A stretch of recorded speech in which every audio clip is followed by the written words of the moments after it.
Susan Wolburgh Jenah, welcome. Thank you very much, Lorraine. You're President and CEO of the Investment Industry Regulatory Organization of Canada. That's correct.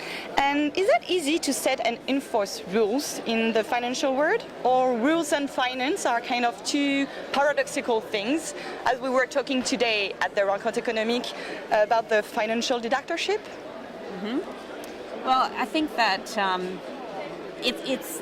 the financial crisis has really brought about a lot of changes in regulation, and I think one of them has been that there's been more distrust of self-regulation, and that's been commented on by many over the past few years. But at the same time, rules, as you know, do have limitations, and at the end of the day, there's a lot of people who are very innovative in the financial services industry, and as we regulate in one area, they find ways to navigate or migrate that business over to, for example, the shadow banking system or elsewhere. And so I think there is a need to work with the regulated industry. This is not the same thing as being captive to it, but for regulation to be truly effective, you have to instill a culture of compliance in the firms you regulate. And I think that just drafting rules and putting them out there is going to have not the same impact as really working to effectively implement them. As well, there's not enough emphasis on the importance of regulatory supervision. Rulemaking is important, but it isn't the only tool in the toolkit. And regulators really have to be focused on how they do day-to-day supervision, how they understand the activity that is going on within the institutions they regulate, and prevent problems from happening before they become an issue. So you say it was important to have a culture of regulation. So can you say yes. that in Canada now this culture exists?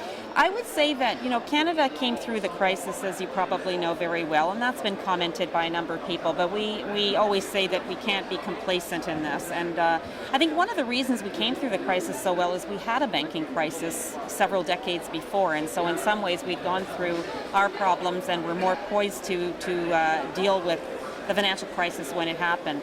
But I would say that the culture at banking institutions is different, and that's been noted. So certainly there was a very strong prudential regulatory system in place. There was a very collegial, cooperative relationship between the regulated entities and their regulator. I would say that there tends to be quite a high degree of respect for regulation in Canada, generally speaking, and I think that this helps in terms of promoting that culture of compliance. Too often we assume as regulators that the regulated institutions are really focused on what the principle is underlying a regulatory instrument. It's really important for us to communicate about these principles effectively, because if institutions understand why they're being asked to do something or why a particular principle of regulation is important, it helps to make them partners in terms of compliance and ensuring that regulations are applied sensibly to different business models and sizes of organizations. So there has to be that ongoing dialogue. I think it's critical, but clearly regulators must be more interventionist and have been since the crisis. Susan Wolburgh Jenah, thank you very much. Thank you very much, Lorraine.